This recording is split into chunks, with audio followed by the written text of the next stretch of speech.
Պարոն Ալեքսանյան, դուք որպես Պաշտպանության եւ անվտանգության հանձնաժողովի անդամ տեղյակ եք Ախուրիկի անցակետում ինչ է տեղի ունենում։ Մամուլում հրապարակումներ կային, որ ռուս սահմանապանները դուրս են գալիս, հայ սահմանապաններն են շարունակելու ծառայություն իրականացնել, հայկական դրոշ է տեղադրվել, ինչ նորություն կարող եք ասել։ Այս պայդրությամբ պաշտոնական տեղեկատվություն այդ առումով չկա, անհրաժեշտության պարագայում միանշանակ կլինի, բայց դուք նաև գիտեք, որ մենք Հայաստանի Հանրապետության ամբողջ սահմանի երկայնքով փորձում ենք այնպես անել, որ մենք ինքներս կատանենք մեր սահմանային հսկողությունը եւ աստիճանաբար գնում ենք նրան, որ մեր ամբողջ սահմանային հսկողությունը մենք իրականացնենք, բնականաբար շնորհակալ լինելով այդ թվում եւ Ռուսաստանի համապատասխան ծառայությունների, որոնք կատարել են այդ ծառայությունը, ամեն ինչ սկսվեց Զվարթնոց օդանավակայանի սահմանային հսկողությունը։ Գործընթացը որտեղ եք հասել, որ Զվարթնոցից սկսել։ Դե գիտեք, որ Իրանի հետ սահմանին մեծ գործընթաց տեղի ունեցավ, հիմա էլ աշխատանքները բնականաբար շարունակվում են եւ մենք գնալով մեծացնում ու զարգացնում ենք մեր կարողությունները։ Որ հայ-թուրքական սահմանից դուրս գան կամ նշած այդ հատվածից։ Չեմ կարող ասել կոնկրետ այդ հատվածում նման գործընթաց կա թե ոչ, բայց դրա մասին անպայման համապատասխան հաղորդագրություն կլինի։ Կարող եմ ասել, որ մենք միանշանակորեն Կա գործընթաց, ապա ինչի մասին պետք է հաղորդագրություն լինի։ Ուրեմն մի բան կա, որ հաղորդագրություն պետք է լինի։ Պարոն Կիրակոսյան, մեր ընդհանուր մեծ տեսլականը, որպես ու ցանկացած պետության տեսլականը, բնականաբար նաև որ իր սահմանի ամբողջությամբ իր սահմանի հսկողությունը, մաքսակետերի հսկողությունը ինքն անձամբ իրականացնի եւ մենք էլ այդ առումով բացառություն չենք ու մենք էլ ունենք նման նկրտումներ։ Հիմա ես չեմ կարող ասել, թե կոնկրետ ուր են հասել ձեռքից տակ այս պայդրությամբ ձեր նշած անցակետի հետ կապված տվյալներ չկան, որ ունենամ անպայման Իրանի սահմանից եւ Թուրքիայի սահմանից հանելու ինչ քայլեր են իրականացվում։ Տեսնում եք, Իրանի հետ սահմանին անցած տարի տեղի ունեցավ, շատ մեծ բան էր, որ տեղի ունեցած է իդեպ Հայաստանի համար։ Սահմանը չէ, անցակետն էր միայն հայ։ Սահմանում էլ ներգրավեցին Հայաստանի Հանրապետության սահմանապահ ծառայությունը, սահմանապահ ծառայության ծառայողները, դա էլ էր բավական մեծ առաջընթաց կարելի ասել, որովհետև ցանկացած պետություն, նորից եմ ասում, ինքը ուզում է, որ իր սահմանի, իր մաքսակետերի հսկողությունը ինքն անձամբ իրականացնի։ Եվ պարոն Ալեքսանյան, ինքնիշխան Հայաստանում արգելվեց իրանցիներին հավաք անցկացնել։ Երևանի քաղաքապետարանը նախ տվել էր, արտոնել էր, հավաքը անցկացնել, գիտություն էր ընդունել իրազեկման մասին հայտարարությունը, հետո չեղարկել էր, եւ սա հետաքրքիր է, որ Իրանի դեսպանի հայտարարությունների ֆոնին եղան, որ ասում է Հայաստանի իշխանությունները թույլ մի տվեք դեսպանատան դիմաց բողոքի ցույցեր անեն։ Ինչ եղավ, որ հանկարծ որոշվեց թույլ չտալ։ Կոնկրետ այդ թեմային շատ չեմ տիրապետում, ձեր ասածից իրական տեղեկացա, որ նմանատիպ բան ա տեղի ունեցել, պետք է հասկանալ, բայց սրա հետ մեկտեղ նաև պետք է հասկանալ, որ դեսպանատների մոտ ակցիաները որոշակիորեն իրancs մեջ նաև նրբություններ են պարունակում։ Ու շատ երկրներ դա կարող է այլ կերպ ընկալեն։ Իհարկե, բայց ասեք։ Հայաստանում է դա, Երևանում է, այդ դեպքում օրինակ Ռուսաստանի դեսպանատան մոտ են գնում, միտինգներ են կարողանում մարդիկ անել, բայց այստեղ հետաքրքիրն է, որ Իրանի դեսպանի հայտարարությունը որևէ կերպ կարող է անդրադառնալ։ Ես ամբողջությամբ չեմ տիրապետում այդ իրավիճակին, պարոն Կիրակոսյան, քանի որ շատ լավ, դուք ոչ վարչապետի չէ, պաստրույցն եք նայել, ոչ շատ լրահոս է վերջին օրերից։ նայել եմ։ Ձեր ասած տեղեկատվությունը երբ է, պարոն Կիրակոսյան, որ չեն թույլ տվել։ Հինգշաբթի օրվանից քննարկվում է։ Ինչն է քննարկվում, որ թույլ չեն տվել, թե որ թույլ են տվել։ Բողոքի Հինգշաբթի օրվանից ձեր ասած քննարկվում է, որ թույլ են տվել։ Հիմա դուք ասում եք թույլ չեն տա։ Դե ասում եմ դրան չեմ տիրապետում արդեն, դուք ասում եք դրանից առաջ։ Պարոն Ալեքսանյան, մեկարծ հայ-թուրքական հարաբերությունների մասին վերջերս Թուրքիայի արտգործնախարար Հական Ֆիդանի հայտարարություններից ելույթից հետո ընդդիմադիր շրջանակներում այսպես որակեցին, որ միջամտություն է երկրի ներքին գործերին, ըստ որոնց իբր ներկայիս իշխանությունները Թուրքիայի համար նախընտրելի իշխանություններ են։ Այս մասին ինչպիսի մեկնաբանություն։ Դե նախ մանիպուլյացիա տեղի ունեցավ հերթական անգամ, որովհետև Թուրքիայի արտգործնախարարի հայտարարությունը, որտեղ վերջինս նշել էր, որ ողջունում է Հայաստանի վարչապետի խաղաղությանը եւ ենթակա կապուղիների ապաշրջափակմանը ուղղված ջանքերը ողջունում է, նշվել էր, թե իբր ասվելա, որ ողջունում են այն փաստը, որ վարչապետը հարցումներով առաջատար է, ինչը աբսուրդ է, նման բան չի ասվելա դրա հակառակը, իսկ բուն հայտարարությունը ողջունելի է միանշանակ, որովհետև շատ ու շատ լավ է, երբ որ Թուրքիայից գալիս են դրական ազդակներ, երբ որ Թուրքիայից ասում է, որ Հայաստանի իշխանության խաղաղությանն ուղղված ջանքերը ողջունվում են Թուրքիայից, եւ ոչ թե հակառակը, երբ որ օրինակ Թուրքիայից պիտի գա հոխորտանք, Հայաստանից ի պատասխան գնա հոխորտանք, ու դրա վերջը լինի պատերազմ։ Դա շատ ավելի նախընտրելի բան է։ Ձեր ընդդիմադիր գործընկերները, պարոն Ալեքսանյան, Թուրքիայից եւ Ադրբեջանից եկող ցանկացած ազդակ մեկնաբանում են ի վնաս Հայաստանի եւ մասնավորապես նախընտրական այս շրջանում ձեր ընդդիմադիր գործընկեր պարոն Լևոն Քոչարյանը օրերս հայտարարել է, որ գալիք համապետական ընտրություններում ժողովուրդն ունի ընտրության երկու հնարավորություն կամ իր ապագան տնօրինելու իրավունքը վերցնելու է իր ձեռքը կամ այդ ապագան տնօրինելու են Թուրքիան եւ Ադրբեջանը։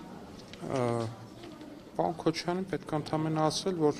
իր ապագան տնօրինելու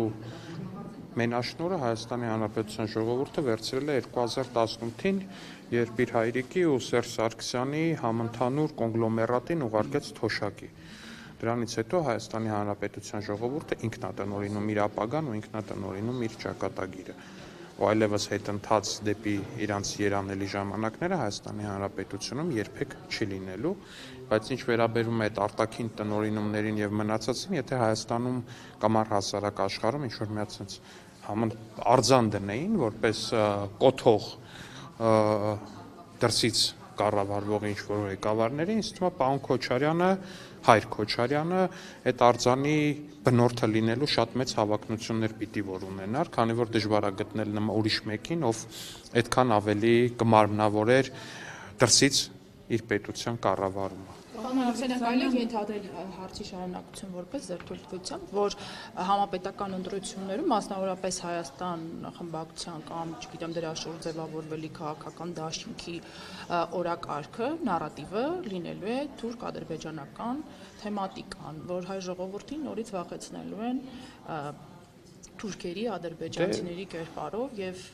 ընտրությունը լինելու է կամ ընտրել Ռոբերտ Քոչարյանի, Սերժ Սարգսյանին կամ Ադրբեջանի եւ Թուրքիայի։ Դե ախր հասկանում եք խնդիրը որն է, որ ի սկզբանե այդ պարադիգմը հնարած է ու իրանք այնքան անհեռատես են, որ չեն հասկանում, որ մարդիկ հասկանում են, որ այդ պարադիգմը հնարած է։ Այսինքն այդ երկընտրանքը որպես այդպեսին չկա։ Եթե Հայաստանի ինքնիշխանության ու չինքնիշխանության մեջ է երկընտրանքը, ինչը եւ այո այդպես է, ապա իրանք ինքնիշխանության կողմում չեն այդ երկընտրանքը, այլ կտրուկ հակառակը։ Ու վերադառնալով նորից ձեր հարցին, որ շատ վատ էին զգացել, որ Թուրքիայի արտգործնախարարը ինչ որ դրական ու խաղաղության ուղղությամբ տարվող ջանքերը ողջունող հայտարարություններ տարել, ակնհայտ է, որ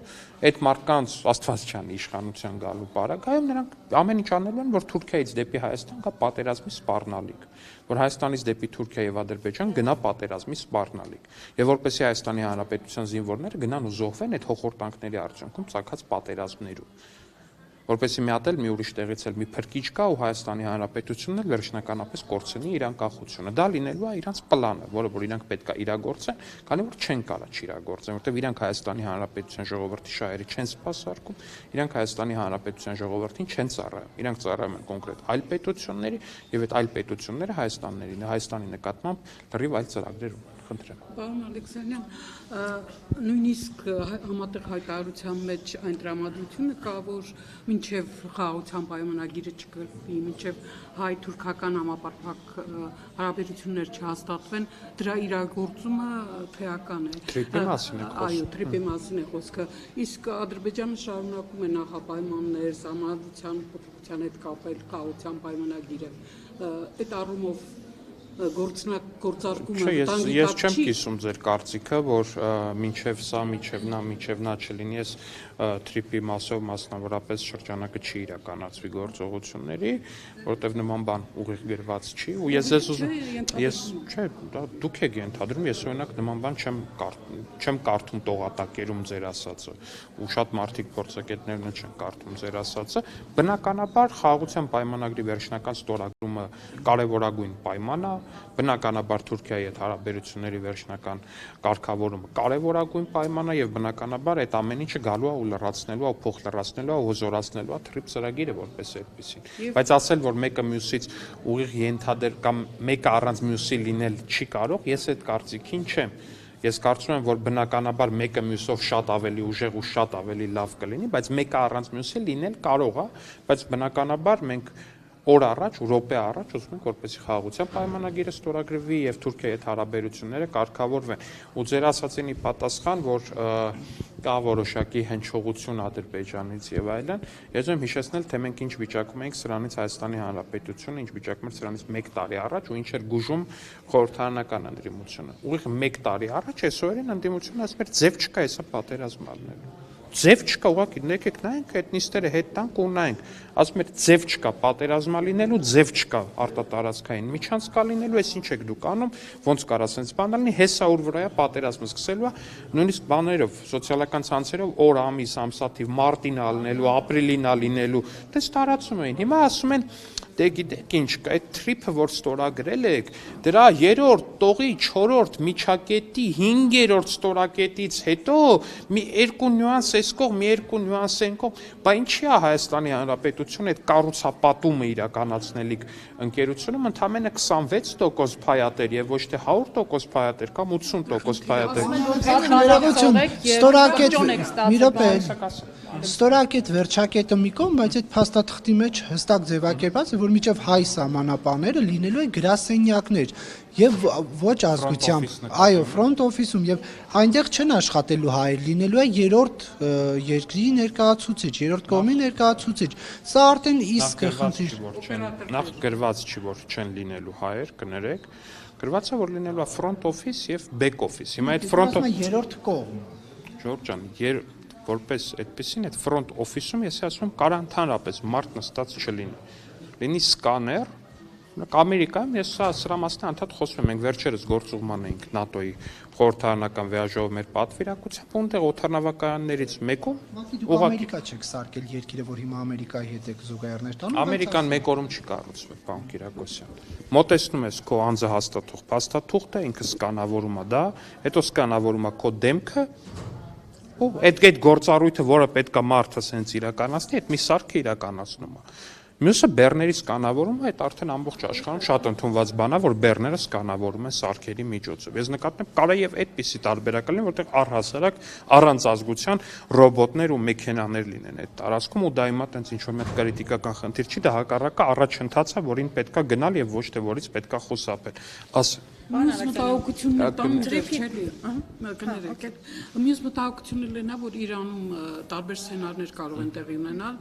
ամենավատթար սցենարը եթե տեղ ունենա, դա վտանգ կսպառնա ոչ միայն Թրիպին, այլև Հայաստանին, որպես պաշտպանության հանձնաժողովի անդամի եմ հարցնում, այդպիսի սցենարի դեպքում Հայաստանին ինչ վտանգ կարող է սպառնել։ Կներեք, հեչ բան չի։ Օրինակ եթե խփեն, ասենք Իրանին։ Հեչ լավ դաշտ չի գուշակություններ անել մեր հարևան ու մեր նկատմամբ դրական ու մենք էլ իրենց նկատմամբ դրական տրամադրված պետության ինչ որ ապոկալիպտիկ սցենարների մասին մենք հույս ունենք, որ բոլոր գործընթացները Իրանում կունենան խաղաղ ընթացք եւ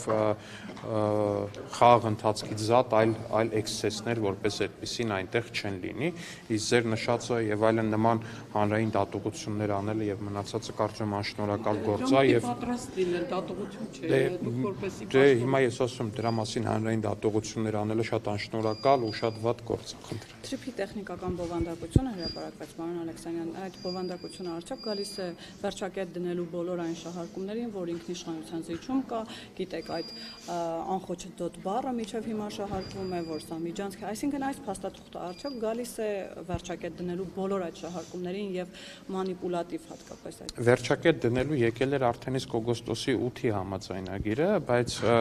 մարդիկ կան, որ ակնհայտորեն հայերենի գրության, հայերենի քերականության ու առհասարակ հայերեն տեքստերի հետ խնդիր ունեն որպես այդպեսին ու վերջակետը իրանք այդքան էլ լավ չեն հասկանում ու դրա համար գուցե այդ վերջակետից հետո մի քանի վերջակետ եւս անհրաժեշտ լինի, որպեսզի կոնկրետ այդ մարդիկ, ովքեր հայերենի իմացության շատ լուրջ խնդիրներ ունեն, այդ ամեն ինչը հասկանան։ Եվ ապա շրջափակման դրամաբանության մեջ պարոն Ալեքսանյան, տեսեք, վարչապետ Նիկոլ Փաշինյանը Վլադիմիր Պուտինին էր առաջարկել, որ եթե իրենք ուզում են մասնակցություն ունենալ, կարող են վերականգնել Ղազախ-Իջևան, Գյումրի-Կարս երկաթուղու այդ հատվածները։ Հիմա ուզում եմ հասկանալ, արդյոք ռուսական կողմից պատասխան կա եւ որքան ժամանակ հետո հայկական կողմը արդեն ինքը, այսպես ասած, կնախաձեռնի, որ սեփական միջոցներով եւ ջանքերով վերականգնի այդ երկաթուղին, թե սպասելու ենք ռուսական կողմի պատասխանին։ Վերջին անգամ, երբ մենք փորձել ենք հետաքրքրվել, եթե չեմ սխալվում, չէ, այդ ժամանակ երբ մենք հետաքրքրվել էինք, պատասխան դեռ չկար, հիմա չգիտեմ գուցե եղել է, բայց եթե լիներ կիմանայինք մյուս կողմից, ու սա էլի շատ կարևոր բան է։ Եթե ուզում եք, ձեզ մտածում եք, որ դուք տարածաշրջանային process-ներից դուրս եք մնում եւ այլն, ուզում եք ներգրաված լինեք, հարգելի գործընկերներ, խնդրեմ։ Լայն դաշտ կա, Հայաստանի երկաթուղիները, կներեք, Հայաստանի երկաթուղիները Հայաստանի ինքնիշխանության մարտիկ Ռոբերտ Քոչարյանի ձեռամբ ամբողջությամբ հանձնվել են Ռուսաստանին կառավարման, ճիշտ է, դե կառավարեք, կառուցեք այդ երկաթգծերը, վերականգնեք այդ երկաթգծերը ու ներգրավեք process-ներում։ Հիմա Հայաստանի իշխանությունն ինչ անելու, նստելու է սպասի ռուսական կողմի պատասխանին, թե եթե տեսնի, որ ըստ պայմանավորվածությունների համապատասխան ներդրումները չեն անում, այդ պայմանագիրը լուծարեն, երկաթուղու կառավարումն էլ վերցնի։ Ես պայմանագիրը լուծարելը շատ ռադիկալ քայլ կանվանեի որպես այդպեսին ու բայց որ խախտվում է։ Ես դա շատ ռադիկալ քայլ կանվանեի, բայց իմ անձնական երբ որ պայման կա եւ չի կատարվում կողմից։ Այնքան պայմաններ կա, որ չեն կատարվում ու դրան տենց գլուխը բռնած ինչ որ հիստերիկ արձագանքներ տալ ու շռայլությունը պետությունը իրեն չի կարող թույլ տալ, պետությունը այլ ավելի հավասարակշռված ու ավելի հանդարտ ձևով է ընթանում ու եթե տեսնենք, որ ամեն դեպքում այդ արձագանքը չկա, այդ ամեն չկա, իմ անձնական կարծիքը որպես այդպեսին կայանում է անում, որ պետքա Հայաստանի Հանրապետությունը ինքը կառուցի եւ ինքը կառավարի կոնկրետ այդ հատվածները առնվազն, եթե էլի, բայց սա ինչ որ իմ սա կանվել է ձեզ, պարոն Ալեքսանյանը, շատ սուսպ եք խոսում, առաջ ավելի սուր էիք արտահայտում նման հարցերը։ Առհասարակ ինձ թվում է բոլորս էլ մի քիչ չէ, բոլորս էլ բավականին ավելի սուսպ ենք դարձել վերջին տարիներին, որտեվ կյանքը բոլորից շատ բան է սովորացրել, բայց Սալավյովի պես հարթուղեղը չի կարող ինչ-որ մեկին զսպել Հայաստանի Հանրապետությունում, որտեվ Սալավյովը իր բնույթով հարթուղեղը ինքը կարա իհարկե ընդդիմությանը շարի, ռազվոդանի առավոտները երեկոյան անվանական չի տանի, քանի որ մեր ընդդիմությունը կոչումով ավելի ստորադաս է Սալավյովին, ես այդպես եմ ենթադրում ու Սալավյովը իրանց համար գուցե ինչ-որ մի հատ հեղինակությունական բան է, բայց Սալավյովը իմ համար ու իմ ընկալմամբ հարթուղեղ մի արարած է, որին լուրջ ընկալել, որից զսպվել կամ որի ասածներին ինչ-որ մի, չգիտեմ, տենց մեծ նշանակություն տա։ Լուծաբանի դիրքորոշում, թե սա ենթատեքստով պաշտոնական Մոսկվայի մտադրությունների մասին էր։ Այդ հարցին թող պաշտոնական Մոսկվան պատասխանի, էլի կներեք, ես պաշտոնական Մոսկվայի խոսնակը չեմ, այդ առումով թող Տիկին Զախարովան ջանք գործադրի եւ բարձաբանի պարոն Սոլովյովի խոսքերը, վստահ եմ իրանք իրար լավ են հասկանում։ Պարոն Ալեքսանյան, դուք դեկտեմբերին ինչքան գումար եք ստացել աշխատավարձ եւ պարգևավճար միասին։ Եթե իհարկե բաց թափանցիկ ժողովրդավար եք եւ քաղաքացիներին չեք ստիպի գնալ այդ էթիկայի հանձնաժողովի բարդ կայք ուսումնասիրել, որպես ընտրված իշխանության ներկայացուցիչ մի թիվ կհնչեցնեք, թե ոչ։ Բարդ բան չկա որպես այդպեսին, կայքը շատ պարզ է, առավել քան պարզ է, մտնում ես անազգանունը, հավաքում ես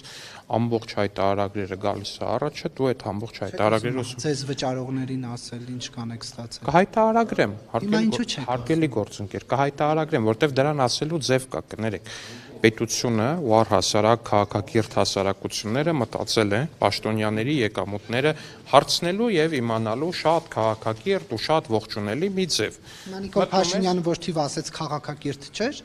Քաղաքակիրթ է։ Ես էլ հետևեք նույնին ասա։ Նիկոլ Փաշինյանն այն մարդն է, որ ստորագրել է այդ որոշումը։ Այսինքն ինքը ընդհանուր խոսում է պետական բյուջեի տեսանկյունից։ Ես այդ որոշումը ստորագրողը չեմ։ Պատմում եք, որ այդ թիվը չհնչեցնեք, ճիշտ եմ հասկանում։ Ես հիմա այս ամեն ինչը պատմեմ, որպեսզի դուք հասկանաք, թե որն է ճիշտ ձևը այդ բանը բացելու։ Եթե այդ դաշտ ենք մտնում, ուրեմն այնտեղ առանձին չի նշվում այսքան գումարը աշխատավարձ, այսքանը պարգևավճար։ Մի հատ ընդհանուր թիվ է նշվում է աշխատավարձ եւ այլ վճար։ Որտեվ դուք աշխատավարձի չափը չգիտեք պատգամավորի։ Այսինքն դուք ուզում եք ինձ համոզել, Նարեկ ջան, որ դուք պատգամավոր չէ, մի վարքյան։ Բարձրաստիճան պաշտոնատար անձանց մասին օրենքը նայեք, գործակիցը նայի բազմա։ Մարեք, որ քաղաքացին պետք է ինքը մտնի։ Դուք ասեք։ Ասում բա դուք ինչա մարեք որ մտնեք այդ ամեն ինչը։ Թափած եւ թափանց։ Այո, նաեւ ձեր, բա չգիտեք որ ձեր հույսով ենք բաց ու թափանց։ Դե հիմա ես հարց եմ Դա ժողովրդավարական ինստիտուտ է լրագրությունը, Նարեկ ջան, բա իհարկե ձեր հույսով ենք։ Դե ասում եմ, այդ համապատասխան կարգը բացում եք համապատասխան կայքը, այնտեղ ներկայանում եք այդ թվերը ու մնացածը։ Այս թեման էլ ինքը ես չեմ կարծում, որ այդ աստիճանի ինչ որ մի հատ այնց մեծ թեմա է, հասկանում եմ ինքը ուտվում է, բան է արվում։ Գուցե 3.5 միլիարդը ձեզ համար ոչինչ է։ Ինչ միլիարդ։ Ինչ 3.5 բյուջեն Այդ նկատի ունեք ուսուցիչներ, նկատի ունեք առաջի կարգի մասնագետներ, նկատի ունեք փողոց մաքրող տատիկներ, նկատի ունեք, հետ եմ ասում, նկատի ունեք 7 միլիոն ստացած Սրբուի Գալյան, 11 միլիոն ստացած Նիկոլ Փաշինյան, 3 միլիոն ստացած Վահագն Ալեքսանյան եւ այդպես շարունակ։ Հայաստանի Հանրապետության վարչապետը ստացել է 11 միլիոն դրամ, այսինքն այնքան է ստացել, ինչքան միջին վիճակագրական ընդդիմադիր լրատվականի խմբագիրն է վերջի ամիսներին պրեմիա ստացել կայքը Սամվել Կարապետյանի ծախելու դիմաց։ Անձամբ Սամվել Կարապետյանին գուցե չէ, այլ նրա աջակիցներին։ Խնդիր եք տեսնում, թող իրավապանները զբաղվեն։ Բայց ինչ խնդիր։ Բայց ով ասում խնդիր, ազատ շուկայական հարաբերություններ է։ Հիշում պետ բյուջեի ծախսերը քննարկման ժամանակ։ Բա ինչի՞ չհիշենք։ Արդյոք ընդդիմադիր լրատվական դաշտում կա այսպիսի նարատիվ, այդ ինչն է փոխվել, որ այսքան աշխատավարձեր, այսքան եւ այլն եւ այլն։ Ես ասում ընդդիմադիր լրատվականների կյանքի որակն է փոխվել։ Օրինակ, ամենավառ օրինակը, որը տեսանելի է խիստ։ Ալեքսանյան հարկատուներին ասելու եք ի վերջո արեք հեսա։ 5 անգամ ասեցիք, չեք ասելու, լավ, ինչի՞ չեմ ասել։ Ֆիքսենք, որ հիմա չեք ասում, հետո հայտարարագրով քաղաքացին դրա կարգը անձնական եկամուտների եւ մնացածի դա է։ Լավ, պարոն Ալեքսանյան, մեզպիսի միտք ասում են այ մասնավոր են գնում բանը, պետական համակարգում աշխատավարձերը ցածր է, միլիոններ է պատտվում մասնավոր դաշտում, այ որպիսի պահենք այդ լավ մասնագետներին, պարգևավճարներ ենք տալիս, խրախուսում ենք։ Հիմա մասնավոր որ ընկերություններն օրինակ ձեզ մի քանի միլիոն անոց աշխատավարձ կտային, որ դուք այստեղ ձեզ պարգևավճար են տալիս, որ դուք չգնաք, չգայթակղվեք մասնավորի աշխատավարձին եւ մնաք եւ պետությանը ծառայեք։ Անկեղծ ասած շուկան չեմ ուսումնասիրել, բայց ուսանող նման բան որ առաջ ինչա նշանակում չկա ասում։ Ես շուկան չեմ ուսումնասիրել։ Մենք ունենք գործընկերներ, որոնք օրինակ Հակոբ Արշակյանը գիտեք որ Էլ Արշակյանը մեկ չէ, Հակոբ Արշակյանը գիտեք որ որոշումը կայացրել է եւ բանը արել, դուրս է եկել առհասարակ։ Գիտեք, որ օրինակ իմ քայլի ժամանակ մենք ունեինք падգամավոր ընտրված, բայց մանդատը չվերցրած գործընկեր, ով որ մնաց IT-ում, որովհետեւ այնտեղ աշխատավարձը իրեն շատ ավելի հաճելի էր։ Այս գործողներից, այս դեկտեմբերին ստացածները։ Նարեկ ջան, ես օրինակ ուսանող կներեք էլի, ես ուսանող ժամանակ դա տենց միջև 17 թվերն էր տենց մոտավորապես այդ ընթացքում միջինացված հաշվարկով իհարկե որոշակի տենց Այդ ժամանակվա կտրվածքով նորմալ գումար ստանում էին, ժամանակվա կտրվածքով մոտ $1000, եթե չեմ սխալվում, բայց դա բան էր տենց ուսանողական, տուրիստական եւ այլն նմանատիպ։ Տենց օքեր մասնավորապես, տենց ինչ բան էր, նորմալ էր, դրանից հետո արդեն միանգամից երևի մտա քաղաքականությունը, տենց առանձնապես չեմ ուսումնասիրել շուկան, բայց վստահ եմ անգործ չեմ մնա։ Եթե այդ է ձեր բանը, մտավախությունը, որ կարող է հանկարծ падգամավորները էլ падգամավոր չլինեն ու անգործ մնան, չէ, անգործ չենք մնա, Նարեկ ջան։ Բարձրագույն կրթություն ունենք, Հայաստանից դրսում ենք սովորել, ներսում ենք սովորել, Նարեկ ջան։ Լեզուների ենք տիրապետում, Նարեկ ջան։ Ընդհանրապես բան չի։ Այդ մտավախությունը չունենք, որ հանկարծ կարող է պարապ մնանք ու անգործ մնանք։ Բայց այ օրինակ եթե Հայաստանում բանը լինի, որպես այդպեսին, այս կոնկրետ օլիգարխիկ նախկին ընդդիմությունը Հայաստանից մի պահ վերանա, վստահ եմ մի շարք լրագրողներ ուղղակի անգործ կան, ոչ դուք։ Մեկ այլ Նարեկի, պարոն Ալեքսանյան, բայց Կարապետյան հրավիրել էիք բանավեճի, բայց կարծեք բանավեճը չկայացավ, այս ընթացքում տրվել է ողջամիտ պատասխան, թե որն էր բանավեճից խուսափելու պատճառը եւ ում կողմից պատասխան, եթե նրա կողմից, որին հրավիրել էիք բանավեճի եւ մեր ձևով շարժումը, որի համակարգողն է Նարեկ Կարապետյանը, տարեվերջին տեղի ունեցած համաժողովի ժամանակ ազդարարել էր, որ մոտ ժամանակներս կհայտարարեն, թե որն է լինելու իրենց վարչապետի թեկնածուն։ Պարոն Ալեքսանյան, ունեք կանխատեսում, թե որն է լինելու Սամվել Կարապետյանի հետ ապելացված քաղաքական նոր ձևավորվելիք ուժի վարչապետություն, որը իդեպ պատրաստ է աշխատել մեկ դրամով։ բայց նա Տիկին Ջեբեջան այդ միկրոֆոնը խի անկոմ տարակ։ Հա,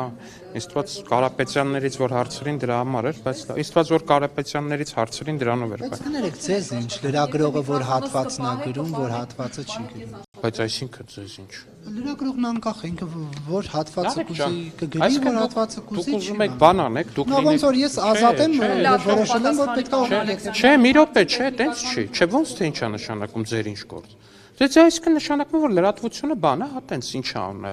Նույնն է, ինչ չգիտեմ, տաքսի քշելը կամ բան է։ Հանրային պատասխանատու աշխատանքը իրավունք ունեմ հարցնելու։ Չունեմ իրավունք հարցնելու։ ռեպորտաժ է անում։ Հա չունեմ իրավունք հարցնելու։ Պատասխանես դրա համար պատասխանես բավարարվեցի, էլ չշարունակեցի։ Իրավունք չունեմ հարցնելուց մեզ ասես։ Չէ, դուք են շեշտադրման բան արեցիք, հարցրեցիք, որ լրագրողները բան են, պարտավոր են։ Չէ, պարտավոր չէ։ Բայց Վանեցյանի հետ էին, հենց որ Դե այդ վերջի տվյալներով չէր, դա ի սկզբնակ է, դա ի սկզբանե տվյալներով է։ Չէ, բայց կարակ այդ տվյալները բան անեք, ինչ որ մի բան անեք, ասեք, բացեք լրատվականի ֆինանսավորումը, հասկանանք որտեղից է ֆինանսավորվում ձեր լրատվականը, այլ գուշակումներից անցնենք մի կողմ, Տիկին Ջեբեջան։ Դժվար չի ինձ թվում, այսա մենք օրինակ հայտարարագրում ենք մեր պարգևավճարները, աշխատավարձերը եւ մնացածը։ Դուք էլ օրինակ հրապարակեք, թե ոնց է բացվել Tribune AM կայքը, օրինակով է ֆինանսավորել, որ այնտեղ տաղավար ասարկվել, ոնց է։ Գիտեք, քաղաքական դաշտին նենց բան դրեք, օրենսդրության մեջ դրեք, որ չկարողանան այդ բոլորը անել։ Ինչը չկա։ Քաղաքական դաշտին չենք կարա դնենք, ոնց դնենք։ Մարդը փող ունի, տալիս է, հիմա մեր խնդիրներն է, որ քաղաքացիները իմանան ով այդ փողը տալի։ Կարագրում է այդ փողը։ Չէ, դա արդեն այլ հարց է, բայց վերադառնալով ձեր հարցին, ինչի Նարեկ Կարապետյանը չեկավ բանավեճի ու ինչ պատասխան տվեց, պատասխան չտվեց, բայց ես կտամ այդ պատասխանը, որտեղ վախեցավ։ Ակնհայտորեն վախեցավ ու դա էլ ավելի ապացուցվեց այն բանից հետո, երբ սկսեց այդ բանը, էլի, շղթան որպես այդպեսին, վարչապետի աշխատակազմի ծախսերը համեմատեց թագավորությունների ծախսերի հետ, թագավորական ընտանիքների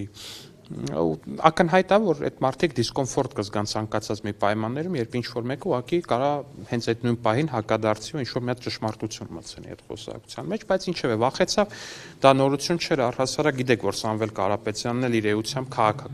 քաղաքականապես է շեշտում են վախկոտ մարդ է, որովհետև երբ որ օրինակ Ռուսաստանում էր 44 օրյա պատերազմներ, այդ մարդը մեծ հայտարարություն տարածեց, որ օրինակ կարող տարածեր Շվեյցարիայի ԱԳՆ-ն, տենց երկու կողմերին կոչ արեց գնալ ու նստել բանակցությունների սեղանի շուրջ, երկու կողմերին։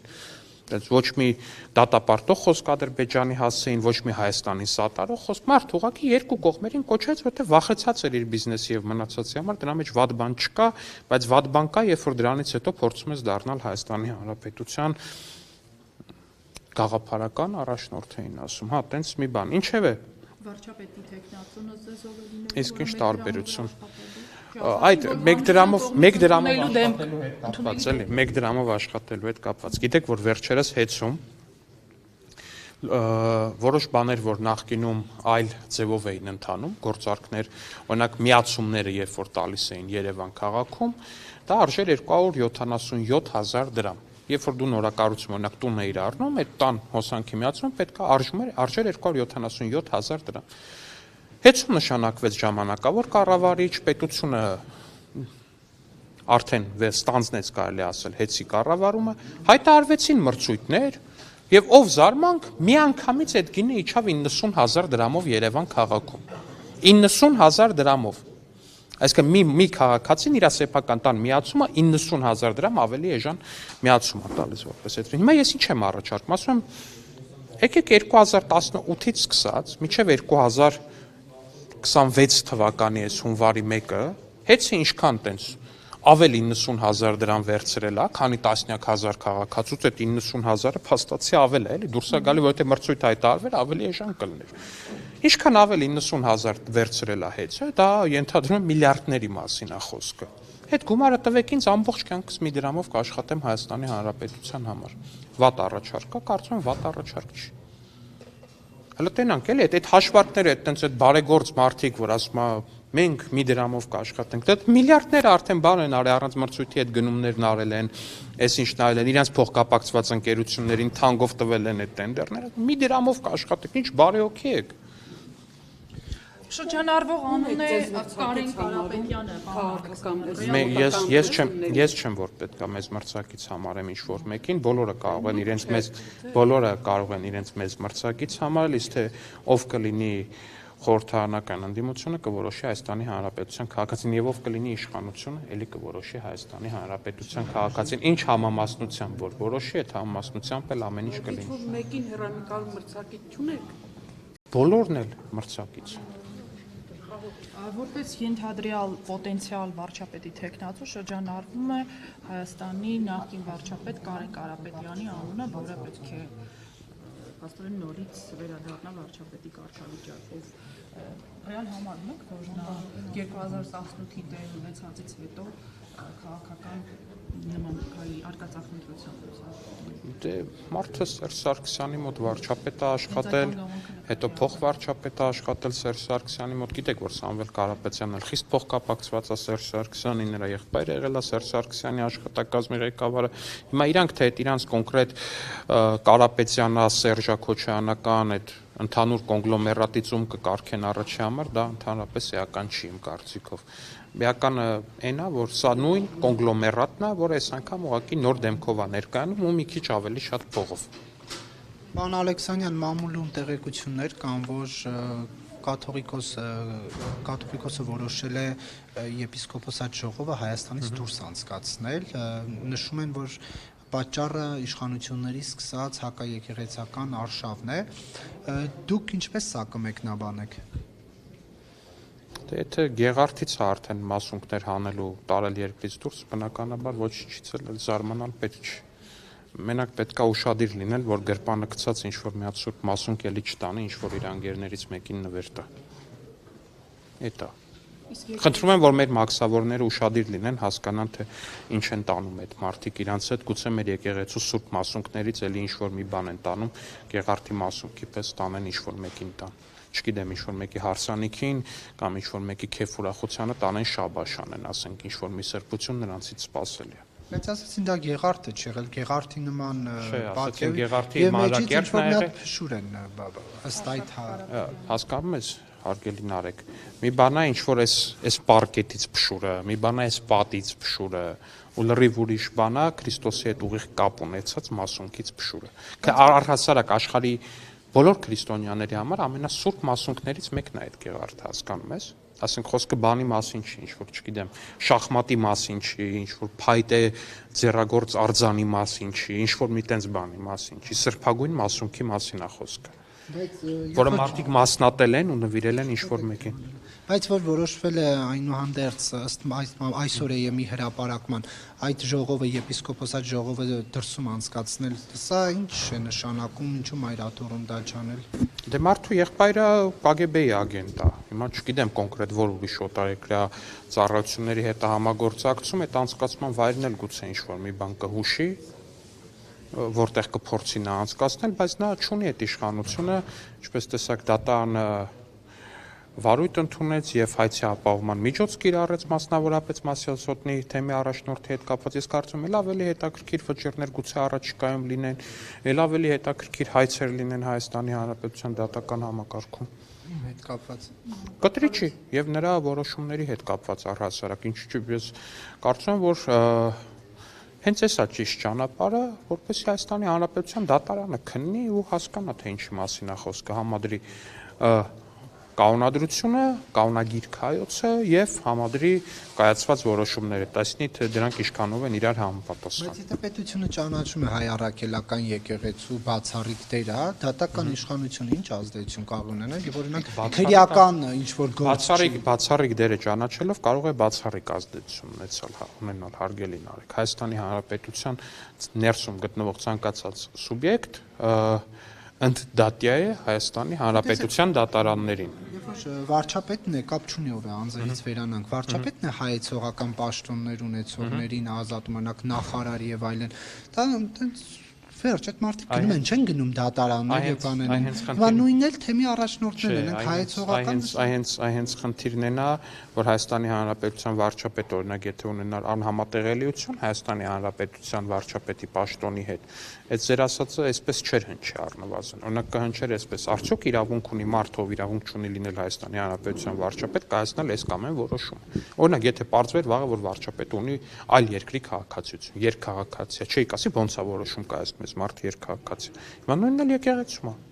Մարդը ունի անհամատեղելիություն ու չի կարող որոշում կայացնել։ Նրա բոլոր որոշումները պիտի վիճարկվեն ու համարվեն առ ոչինչ։ Այդ ոնց կանգնեց Նիկոլ Փաշինյանի այս սկսած գործընթացել հանդիպումներ չկան Կճոյանի, Էլբեկ Քարամյանի եւ մյուսների հետ, այդ քարտեզից ինչ կետեր են կյանքի կոչվում, կարծեք թե ոչ մի բան։ Ես կարծում եմ նորմալ ընթանում է process ամեն ինչ շատ Կրկվակ այդ խորհրդում բան։ ոչ, պարոն Կիրակոսյան։ Բայց ես չեք աղոթում թե Սուրբ Գիրքը միջև վերջ չեք կարդալ։ Հավակնություն չեմ ունեցել ընդգրկվել այդ խորհրդում, բայց ինչև է, ես կարծում եմ ավելի ճիշտ, ավելի լավ ընթացքով է հիմա գնում այս ամեն ինչը ու տեսնում եք դատարանում վճիռներ, պետք է այս ուղղությամբ շարժվել ու այս ուղղությամբ նայել։ Հիմա թե Կտրիչ Ներսիսյանը կոնկրետ ինչ ջղաձգումներ կունենա սրա հետ կապված, դա էլ հարց։ Իսկ մինչև խորհրդարանական ընտրություններ ռեալ համարում եք, որ օրինակ Ազատի Բեհարանը։ Ես կարծում եմ մեծ հաշվով արդեն այս դատական որոշման հետ կապված արդեն մեծ հաշվով դա էական էլ չի։ Այս բայդրությամբ։ Թեմում քահանաներն իրենց աջակցությունն են հայտնել նոր նշանակված թեմի առաջին։ Մենք արդեն լսել ենք էլի թե այդ քահանաների աջակցությունը ոնց է լինում։ Մենք դրա մասին շատ պատմություններ ենք լսել։ Երկու կողմն էլ նույն ձևն է օգտագործում, հա, եւ դուք եւ իրեն։ Մենք որ ձևն ենք օգտագործում։ Ինչ իմանամ,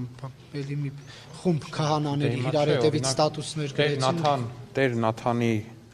հեռախոսազրույցի ձայնագրությունը մեզ ցույց տվեց, թե որ ձևն է օգտագործվում Կտրիչ Ներսիսյանի կողմից։ Նույն Գևորգ Սրբազանը հայտնեց, թե որ Կտրիչ Ներսիսյանը կոմպրոմատներ է պահում քահանաների վրա։ Այդ ամեն ինչ փաստ է, չէ՞։ Դեպ Արտուր Վանեցյանն էլ Նիկոլ Փաշինյանին միացած եպիսկոպոսների հետ կապված նշեց, որ գիտենք ում վրա ինչ կոմպրոմատ կա, դե ձեր ժամանակ ԱԱՑ տնօրեն եղել, երևի ծանոթացել է այդ տվյալներին։ Դե մեր ժամանակ ԱԱՑ տնօրեն շատ կարճ է եղել, որ հասցներ ինչ-որ մեկի վրա կոմպրոմատ հավաքել, երևի նախկինում հավաքած